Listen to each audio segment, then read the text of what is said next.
YouTube, what is going on? Theo Bean here. Today, I'm going to be talking about my initial thoughts on Honkai Star Rail. Kind of get things started, I'm just chilling over here on Euro 6. It's a little cold, forgot my jacket, so I'm going to try to make this fairly quick. This is not going to be a review. This is, like I said, my initial thoughts. Overall, just talking about my overall feelings regarding the different components of the game. I want to wait a bit longer until we finally put something out, like an actual review. Probably gonna wait till 1.123 somewhere down the road, so we got a general idea of the landscape and how things are gonna play out. Essentially, since we are still 1.1, we have no events, anything like that going on, so we still have a bunch to see, especially in regards to how the future is going to play out, the story, etc, etc. So the first thing I do want to talk about is going to be the story. Overall, I thought the story has actually been really good. Especially considering the first part of the story, you start off on Drilo 6, and I thought the story was good. The characters, how they all intertwined. So I thought the dynamic was really good, especially regarding how the overworld and then you had the underground, right? How everything's interacted, things sealed off. We come in, we kind of put an end to all that. I thought it was great. The characters were actually interesting. I thought even the side missions regarding the characters were actually pretty fun. It felt like the characters and their backgrounds had a little bit more meaning. I appreciated doing these a lot more compared to the character quests in Genshin, where I feel like we're doing something with them in regards to what they do for their job, where I felt like these quests for Star Rail were had to do with more who they were as a person, their history, things like that, not necessarily their job or what they do. I thought they did a good job of exploring that and how that all played out as well. The final battle on Euro 6 was insane. I thought it was actually so sick. I was super dope, especially the music, the drop, everything like that. How it all played out, how they went about telling that story, especially how the protagonist, your role in that as well, is fantastic.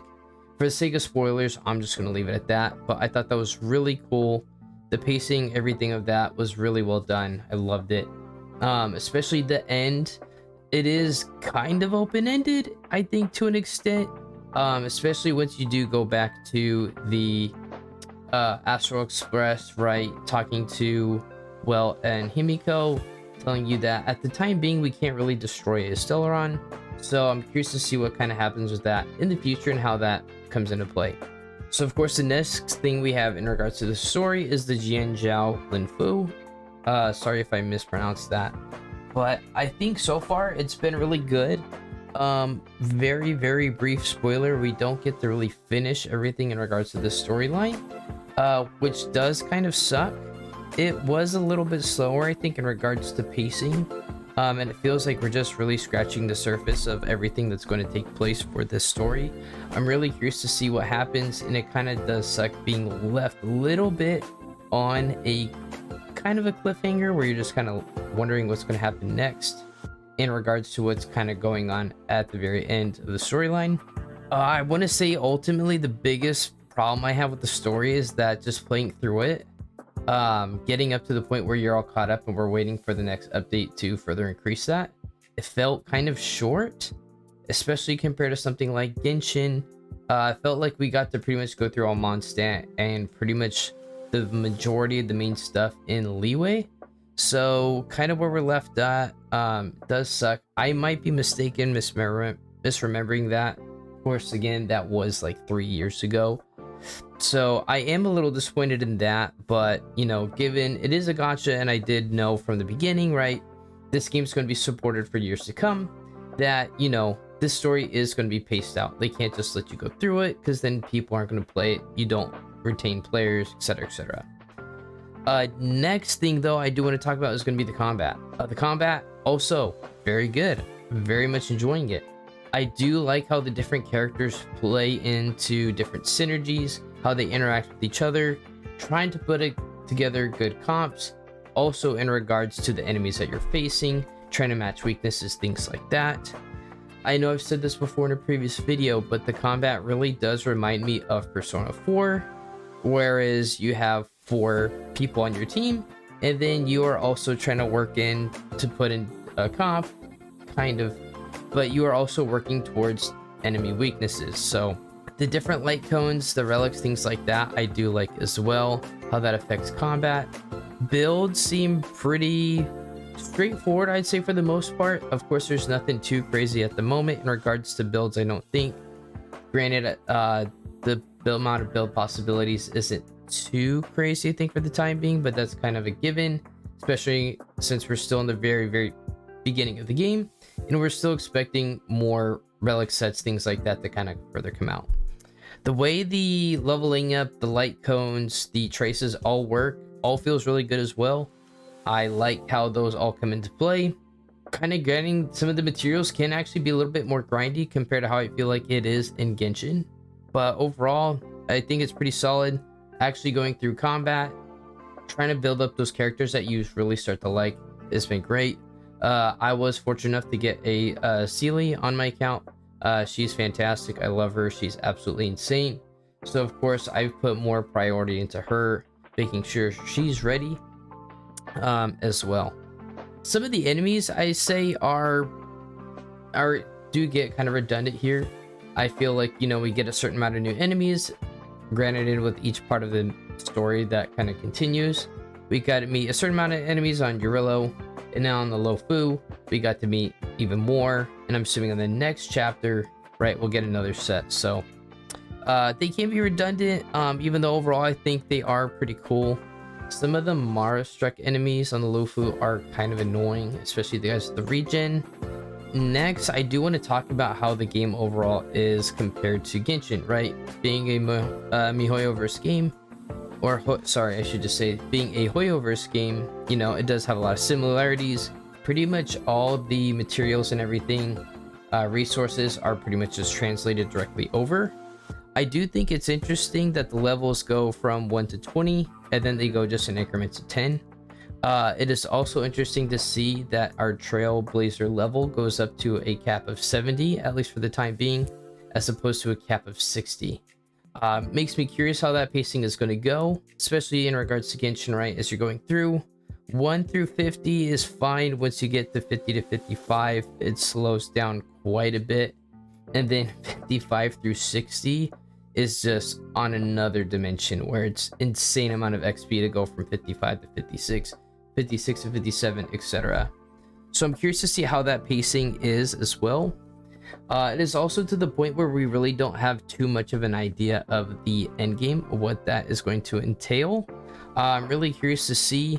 I'm kind of at a point right now where I'm at Trailblazer level 39. I'm just almost to 40, which I won't be able to do until we get to reset tomorrow. So I'm really curious to see kind of how the game takes a leap as we unlock some new features, some new ranks for things, as well as how drops accumulate, artifacts, things like that, etc. So it's kind of at this weird point right now in the game where it's kind of a little, I don't want to say a slog, but it's kind of a slight pause here. We're waiting for the next banner to drop here within about, I want to say 10 days. That's going to be the middle of the next week here. We're also waiting for events, which we don't have anything going on right now.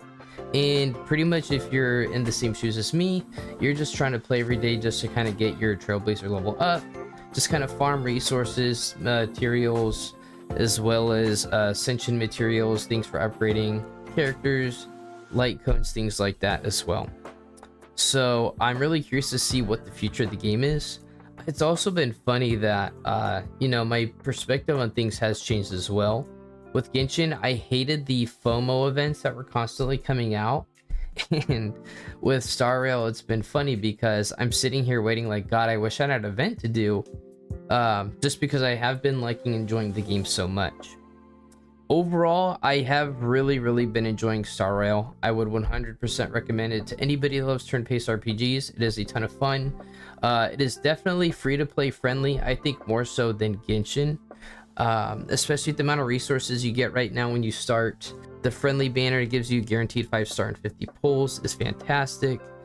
The amount of things you can get just from playing. I've spent a total of $15 on the game. I'm currently sitting on, I want to say 120 total amount of wishes saved up just in Stellar Jade, which is kind of insane. Since I have gotten Sealy, I've pretty much just done 10-20 pulls on that banner.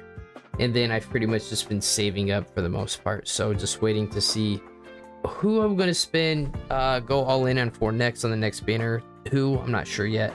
Time will tell, especially considering from the leaks that I've looked at, all the characters coming out seem to be really good, and it's just a matter of what you want to do with your account and how you kind of want to build. So I will say that is really nice, especially compared to, want to say, Genshin. Some characters are just not as good as others. I'm sure that'll be the case here as well, but it is really nice to see that in regards to the upcoming 5-star characters, all of them seem to be really good in their own way. So that's really nice.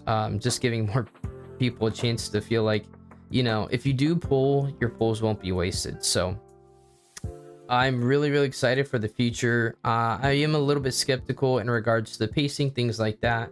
But granted, having played Genshin, I understand, you know, sometimes it's going to take time. There's probably going to be periods where you want to kind of step away from the game or take a break.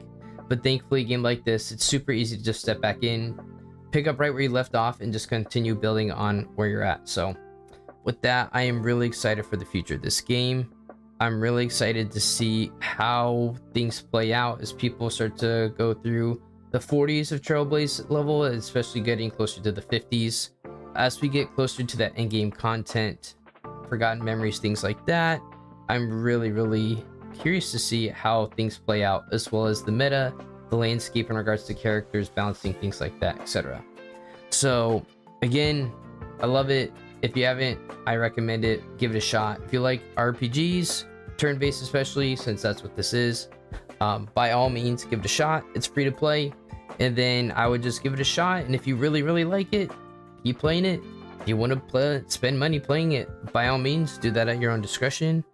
And I'm just gonna keep making some content on it for. So I'm probably gonna be playing this in the future more, coming back to it, than I will Genshin.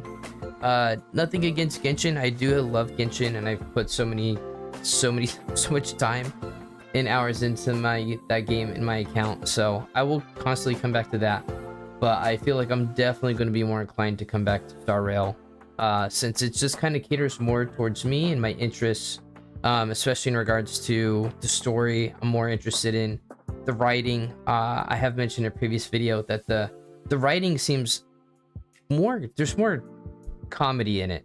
I wouldn't say it's adult comedy, but I guess it's more witty is how I'll say it, which has been really nice. And like I said, the characters are great, combat's good.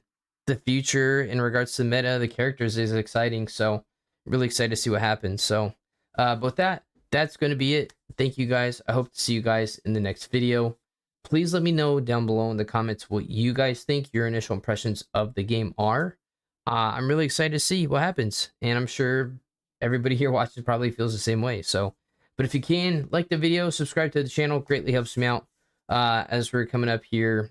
We're pushing for 200 subs here. We just hit that 100 mark, so thank you. So thank you guys so much for the support on the recent videos. It's actually been pretty good, as we're slowly kind of building up the channel. So but that is going to be it for this one. Hope to see you guys in the next video. Until then, peace and deuces. See ya.